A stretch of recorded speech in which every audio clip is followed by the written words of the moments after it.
Good morning all of you दोस्तों। स्वागत है टारगेट सूर्यवंशी क्लासेस में। मैं भरत आप सभी का स्वागत करता हूं। तो दोस्तों, जैसे कि मैं आपके सामने लेकर आया हूं ग्रामीण विकास जो एडीओ से संबंधित इंदिरा आवास योजना से टॉपिक लिया गया है। आज का जो क्लास है क्लास नंबर 3 है, जो कि इंदिरा आवास योजना है। तो पिछला टॉपिक में आपने देखे थे स्वर्ण जयंती ग्राम स्वरोजगार योजना, जिसमें आपको डिटेल वाइज समझाया गया था। और इस बार आप देखेंगे इंदिरा आवास योजना की संपूर्ण जानकारी। यह जो क्लासेस है लगभग 7:10 में वीडियो अपलोड हो जाती है। उस समय आप देख सकते हैं, कंटिन्यू वीडियो को वॉच कीजिए। आपको वाकई वीडियो में जो क्वेश्चन का जो सार है इसमें आपको मिल जाएगा। यदि कंटिन्यू इस क्लास को आप ज्वाइन करते हैं तो मेरे ख्याल से आपके जो जितने भी जो क्वेश्चन हैं, जितने प्रोसेस वो कंप्लीट हो जाएगी। तो चलिए स्टार्ट करते हैं। बात करते हैं इंदिरा आवास योजना। तो इंदिरा आवास योजना भारत सरकार ने ऐसा क्यों किया और जिसकी ज़रूरत क्यों पड़ी, इंदिरा आवास योजना है क्या और इसको किस वर्ग को दिया जाता है। इंदिरा आवास बेसिकली देखा जाए तो इसको प्रारंभ कैसे हुआ और किन किन मुद्दों पर इसका तथ्य हुआ। तो चलिए स्टार्ट करते हैं। इंदिरा आवास योजना, देखिए इंदिरा आवास योजना सबसे पहले हम समझते हैं कि इसकी प्रारंभ में क्या हुआ। बात करते हैं इंदिरा आवास योजना 1 अप्रैल सन 1985-86 की घटना है। बेसिकली 1 अप्रैल 1985-86 की घटना है, जब क्या था, भारत में एक गरीबी की सीमा अत्यधिक थी। अर्थात उस समय मतलब बोलना चाहिए मूलभूत आवश्यकता जैसे रोटी, कपड़ा, मकान, इस प्रकार से बहुत ज़्यादा किल्लत था। इस समस्या को दूर करने के लिए भारत सरकार ने अपनी योजनाओं में एक सतत प्रयास किया गया। लेकिन भारत के पास इतनी कोई मतलब बोलना चाहिए कि कुछ वो जैसे एक बेसिकली देखा जाए तो कुछ ऐसा रोजगार के जो साधन नहीं थे। तो इस प्रकार से भारत सरकार ने उस समय एक बहुत ही महत्वपूर्ण योजना अपनाई और आगे इसको करते गए, लेकिन ये सफल नहीं हो पाया।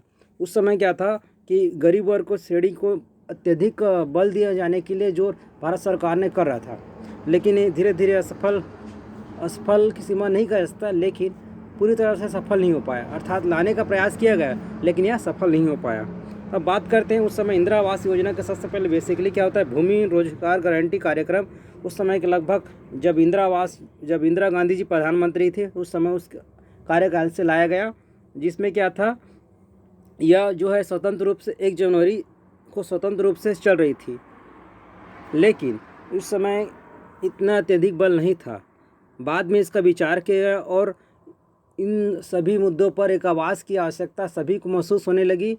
तो इंदिरा आवास योजना के माध्यम से इसको लाने का प्रयास अथक किया गया। तब यह देखा गया कि भारत सरकार में यह आवास किसको मिलेगा। तो उसने भारत सरकार ने यह मतलब बेसिकली देखा जाए तो उसने कहा कि भारत सरकार में जो गरीब वर्ग के जो जैसे प्राथमिकता है, जैसे एकदम लोकल कैटेगरी के है जिसमें खाने को रहने के लिए कुछ है नहीं, तो ऐसे मुद्दे पर भारत सरकार ने काफ़ी जोर दिया और इसके लिए अथक प्रयास किया गया। तो उन्होंने क्या हुआ, उद्देश्य था कि गरीबी रेखा से ऊपर करना और उसको प्राथमिकता दिया जाए। इसी उद्देश्य से भारत सरकार ने पुनर्गठन करते हुए 1 अप्रैल सन 1916 के आसपास प्रधानमंत्री आवास योजना ग्रामीण लाया गया, जिसके आधार पर ग्रामीण क्षेत्रों के जो निवासरत जो व्यक्ति हैं जिनके पास आवास नहीं है उनको एक पक्का मकान की सुविधा उपलब्ध कराया जाए। इस उद्देश्य से भारत सरकार ने 1 अप्रैल सन 2015 और 16 को लाने का प्रयास किया और धीरे धीरे यह सफल भी होता चला गया। अब बात करते हैं इसमें प्रधानमंत्री आवास योजना जो ग्रामीण था, इसमें यदि आप घर बनेगा तो घर के साथ निःशुल्क शौचालय भी इसमें होना अनिवार्य है। अर्थात भारत सरकार चाहती है कि उनके पास एक पक्का मकान हो और साथ साथ निःशुल्क शौचालय युक्त आवास भी होना चाहिए, ऐसा उनका प्राथमिकता था। देखिए इसका क्वेश्चन बनता है, इंदिरा आवास योजना का पुनर्गठन कब किया गया। तो इंदिरा आवास योजना का पुनर्गठन 1 अप्रैल सन 2015 और 16 को किया गया। ठीक है ना, ये यहाँ पे क्वेश्चन पूछेगा, ये एकदम आईएमपी क्वेश्चन दोस्तों। अब इसमें एक और क्वेश्चन बनेगा, इंदिरा आवास योजना में सरकार का कितना व्यय अनुपात था। तो कितना अनुपात था, तो बेसिकली आप देखे होंगे जो स्वर्ण जयंती ग्राम स्वरोजगार योजना में आप टॉपिक पढ़े होंगे तो उसमें अनुपात था 75:25 था। उसी प्रकार से इसमें भी 75:25 है। कितना का, केंद्र का 75 है और राज्य का 25 है, ये इसका अनुपात है। मतलब सबसे ज़्यादा यदि हिस्साबाजी हिस्सा में बात की जाए तो केंद्र का है, और उससे जस्ट न्यूनतम में है तो 25 का, किसका, राज्य सरकार के द्वारा। तो मेरे ख्याल से ये स्लाइड आपको इतना में समझ आ गया होगा। चलते हैं अगले स्लाइड में। कोई भी यदि आपको दिक्कत हो कमेंट कीजिए, मैं बिल्कुल ही रिप्लाई करूँगा। यदि आप लोग कुछ कमेंट करेंगे तो मुझे पता ही कैसे चलेगा। तो ठीक है ना दोस्तों, अगला स्लाइड देखते हैं। अब बात करते हैं इसकी चयन प्रक्रिया कैसे होती है और किन को प्राथमिकता दी जाती है। तो ठीक है ना, देखिए चयन प्रक्रिया क्या होता है।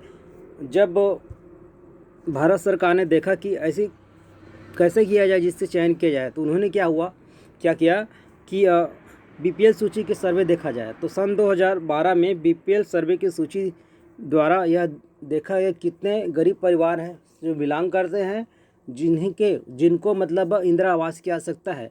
तो उस क्षेत्र में ध्यान दिया गया और इसका एक सूची तैयार कर इसके कार्य को जल्दी से क्रियान्वयन किया गया। अब बात करते हैं इसके वन अधिकार लाभार्थी परिवार को भी इसमें प्राथमिकता दिया गया, जिसमें यह कहा गया कि जो दिव्यांग है, जो मतलब बोलना चाहिए दूसरे के ऊपर डिपेंडेंट नहीं है, मतलब सॉरी, वो दूसरे पर आश्रित होना पड़ता है, ऐसे व्यक्तियों को, जैसे दिव्यांग को 40% उनको मतलब दिव्यांग हो, 100 में से 40% दिव्यांग हो, उनको भी चयन प्रक्रिया में शामिल किया जाए। सरकार ने यह निर्णय लिया। उसके बाद साथ ही साथ यह भी किया कि जो विधवा और तलाकशुदा हो उनको भी यह प्राथमिकता दिया जाए। तो ये चयन के प्रकार यदि अब देखा जाए तो बीपीएल 2012 की सर्वे सूची, वन अधिकार लाभार्थी परिवार को, दिव्यांग 40% हो, विधवा तलाकशुदा हो। तो ऐसा इनका प्रक्रिया है। अब सबसे ज़्यादा गंभीर मुद्दा यह हुआ कि इसका किससे संपर्क किया जाए। भारत सरकार ने तो अपना योजना जो भी लाया ठीक है, लेकिन क्या तो ग्रामीण जो परिवार जो है इतने साक्षर नहीं थे कि अपना सर्वे सूची में तो सरकार देखती थी, लेकिन क्या हुआ कुछ किसी कारण से उनकी तक पहुंच नहीं हो पाता था। तब क्या होता, सरकार ने यह आदेश दिया कि सभी को एक साक्षर कर एक आदेश दिया जाए कि जिनको 2012 में सर्वे सूची का है उनका भी घर बनेगा। तो उनको एक जागरूक किया गया और उसके आधार पर सभी जागरूक हुए। तब यह बेसिकली देखा गया,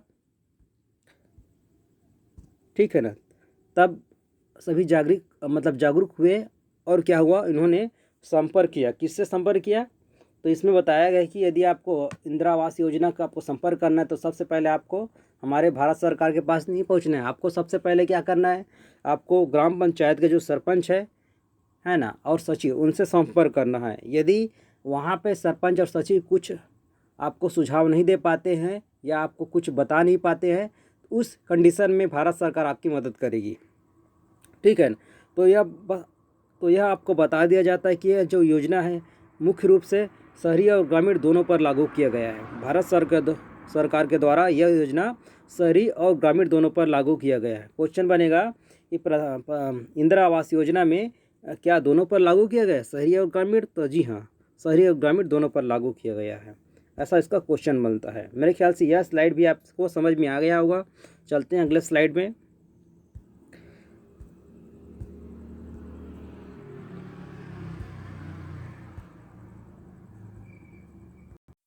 अब बात करते हैं केंद्र का बजट।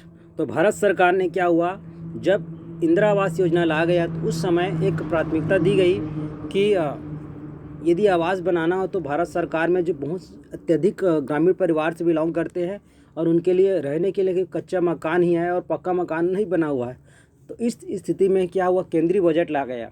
क्या केंद्रीय बजट मतलब केंद्र सरकार ने एक बजट लाया जिसके आधार पर ग्रामीण क्षेत्रों में उनका पहचान किया गया।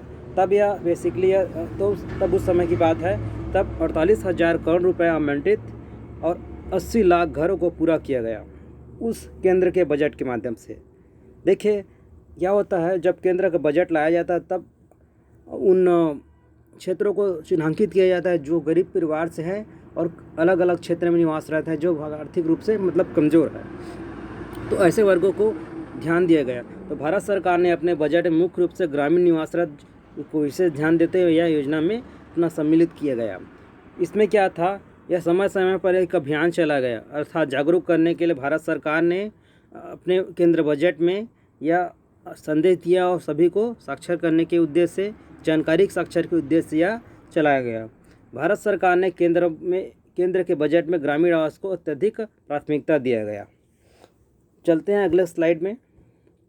अब बात करते हैं राज्य का बजट क्या था। तो राज्य के बजट बेसिकली देखें तो यह 800 करोड़ का प्रावधान आवंटित, जिसमें 8,22,832 रुपये लगभग यह राज्य का बजट उस समय लाया गया। ठीक है ना। अब राज्य सरकार ने पर भी अपनी योजना में आवास को सुदृढ़ बनाने के लिए भी अत्यधिक बल देते थे। इन्होंने भी यह केंद्र की जो नीति थी उनको अपनाया और भारत सरकार के दिशा निर्देश को पालन किया राज्य सरकार ने भी। तब क्या हुआ, राज्य सरकार समय समय पर सर्वे कराकर इसके बारे में जानकारी उपलब्ध कराकर जो मतलब बोलना चाहिए गरीब वर्ग के जो व्यक्ति है उनको भी यह श्रेणी में रखा गया, कार्यों को निष्पादन करते थे। अब बात करते हैं अपने बजट में उन सभी गरीब परिवार को ध्यान देते हुए यह भी बजट आगे बढ़ाया गया और अत्यधिक बल भी इसमें भी दिया गया। अब समझते हैं अगले स्लाइड में। अब इसको बोलते हैं इसकी पात्रता कैसी होती है। तब भारत सरकार ने यह निर्णय लिया कि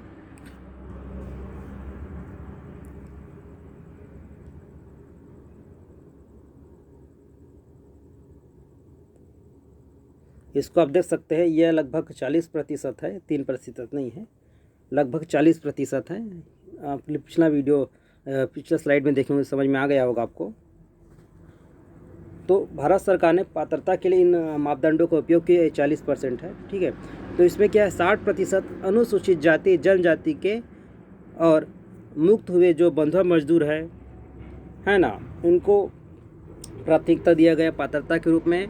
और मकान को महिला सदस्य के नाम पर होगा, ऐसा नहीं है। क्वेश्चन बन सकता है इंदिरा आवास योजना में मकान किस सदस्य के नाम पर, तो महिला के नाम पर होगा।